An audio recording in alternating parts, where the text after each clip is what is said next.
Hello, my fellow Kenyans. Kakonga, your coach and the pioneer of Vision Total Football Kenya. Today, I want us to talk about the situation of our Kenyan football and the Normalization Committee. You see, Normalization Committee has become a common thing in Africa. And this tells you a lot about the football in Africa, about football in our continent of Africa. Because I want to start you in 2013, Cameroon was placed under Normalization Committee. So wherever a problem arises in any country, the first thing that FIFA does is to think of a Normalization Committee. Now, that is Cameroon in 2013, they had a Normalization Committee. Ghana, 2018, Normalization Committee that lasted for 15 months, from 2018 June until 2019 November, when election was done. And what had happened to Ghana, as we all know, Ghana FA president, was caught and it was to do with the money scandal. We all know what happened to the Ghana football president, and the government of Ghana decided that it is going to disband Ghanaian FA. But then FIFA stepped in and said, please don't disband the FA in Ghana, Football Association of Ghana. We are going to come and help you, the government of Ghana, to streamline a number of things. So the government of Ghana agreed that, and FIFA brought in a Normalization Committee, which lasted for 15 months. So football elections in Ghana were held 2019 November. Now, one thing I have learned with these football elections in Africa, they all have the same problems, that the incumbent wanting to remain in office and the aspirant being locked out of office. And also another thing I have learned is that the current Ghanaian football president also owns a professional club in Ghana.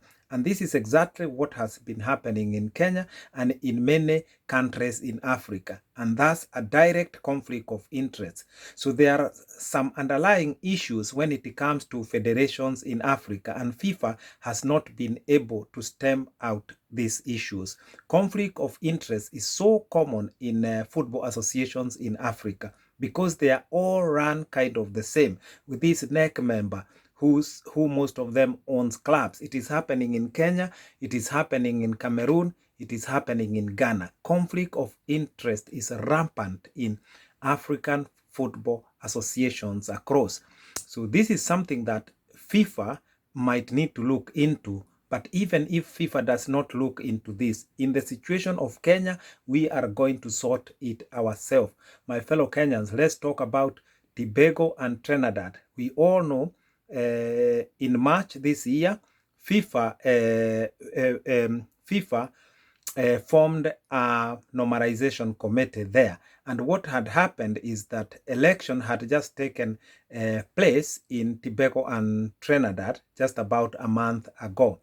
And the incumbent president, who is called John Williams, who is also said to be that the point man of the current FIFA president, was defeated by another gentleman called Mr. Wallace. But I hear that FIFA was not happy about that. So what FIFA did, it decided after the election now to put in place a Normalization Committee. Why? Because that brought the FIFA president point man back into the Tobago and Trinidad Football Association as part of the Normalization Committee. As we speak now, Trinidad and Tobago FA is under FIFA Normalization Committee, and the former president, or the incumbent president, is part of that Normalization Committee.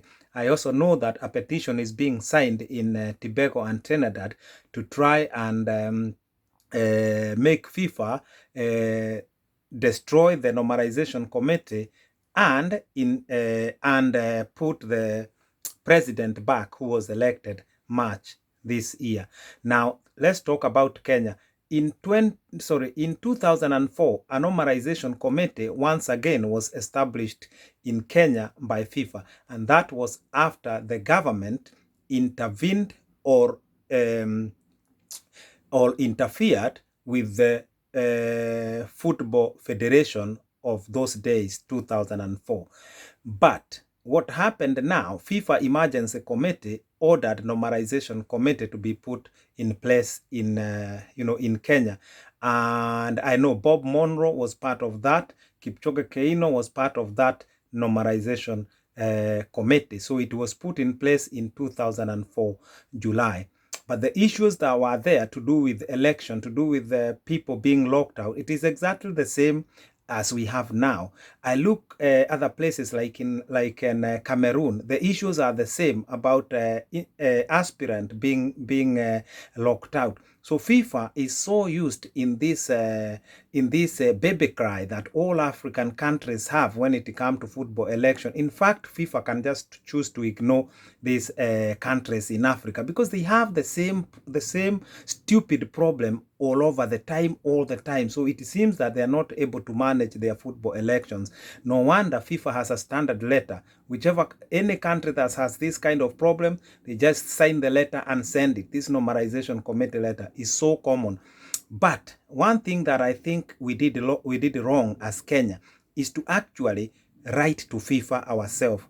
Looking back, I wish Judge Ohiga did not write to FIFA. I feel he should have just said what he think need to happen and stand his ground without writing to FIFA. Because writing to FIFA has turned out like like a cow taking itself to the slaughterhouse, and instead of that cow not being slaughtered, in fact the cow gets slaughtered. That is what happened. We took ourselves to FIFA. And now FIFA is joking around with us and our situation. Should Judge Ohaga had said something else or disbanded the entire FKF, FIFA would have straight away responded. And the response would have come from FIFA emergency committee. They would have actually come to Kenya and formed a normalization committee or something else. So that's mistake number one we did by contacting FIFA ourselves. We should have let FKF contact FIFA, but we ignore that.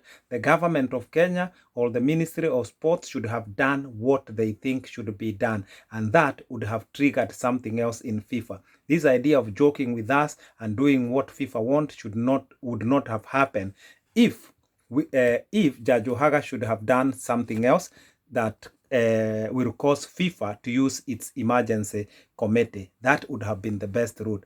Having said that, I don't believe in normalization committee, and I think normalization committee is not the way forward for Kenya.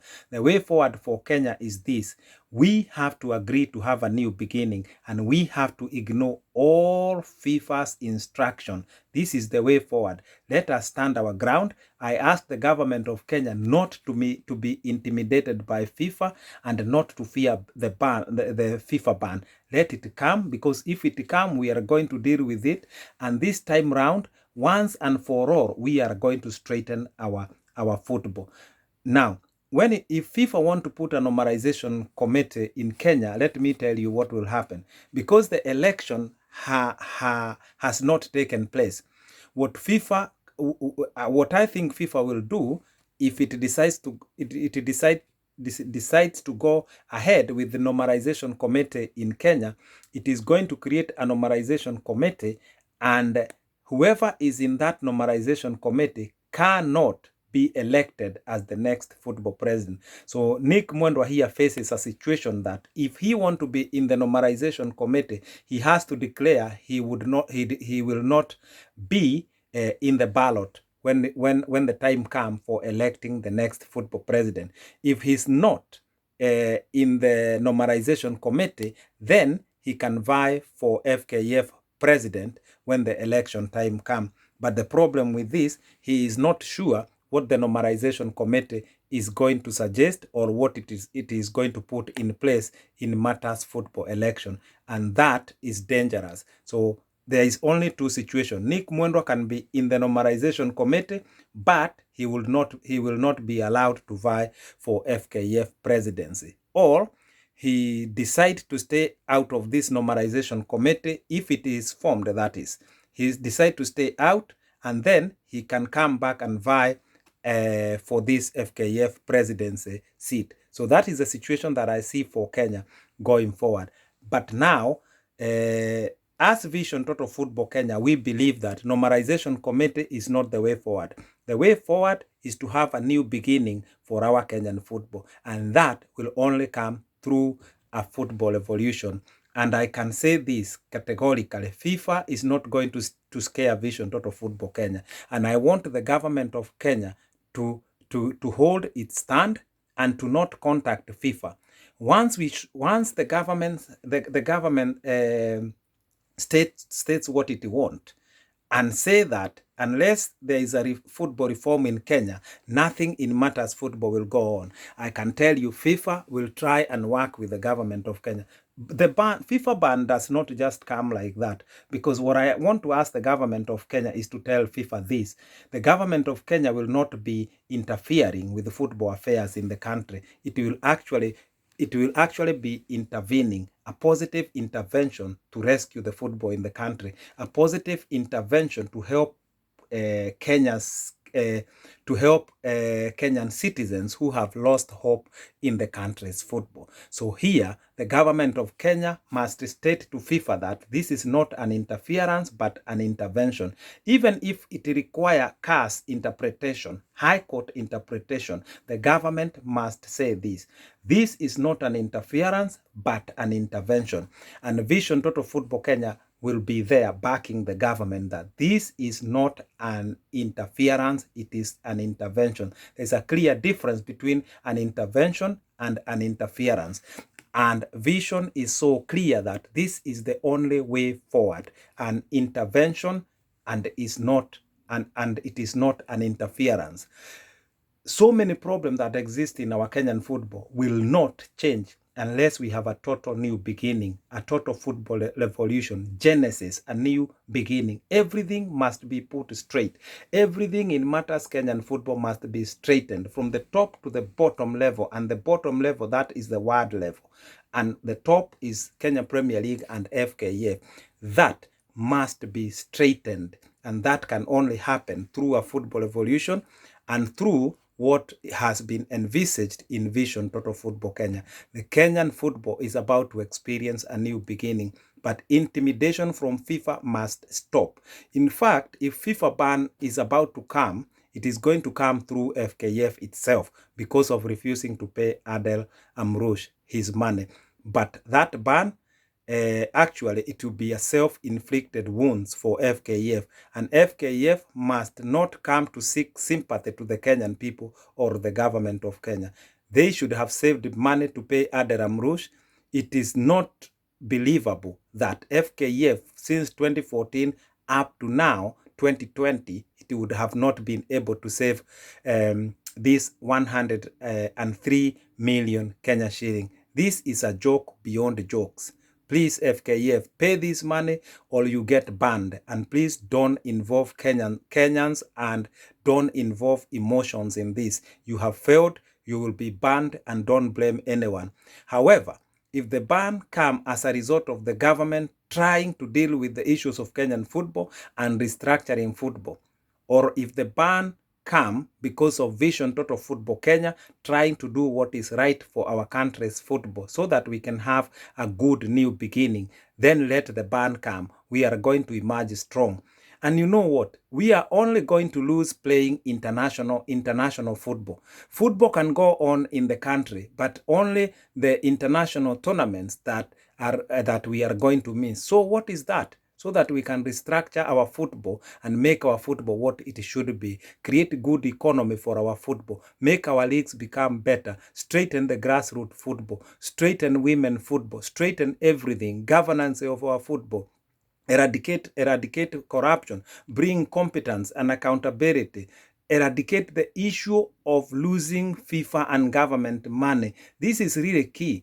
And you see, the Trinidad and Tobago FA, the Normalization Committee was put there as a result of financial problems and money being lost in that federation. So there are so many situations that calls for a Normalization Committee. But in this situation, Kenya does not need a normalization committee. What Kenya need is a total football evolution. It is going to happen soon. Vision Total Football Kenya is going to support the government of Kenya, and there is no answer to our football problem unless a total new beginning, a total football revolution. The blueprint for Kenyan football is on the table.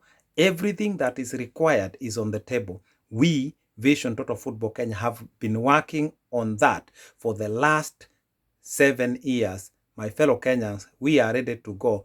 Once the travel is open, COVID is finished, we are going to get into the country and declare to the country what is the way forward. Thank you for supporting this channel. And if it is your first time here, please remember to subscribe. For the subscribers of this channel, I thank you for staying with me and for being part of Vision Total Football Kenya. I live in peace. I'm gone.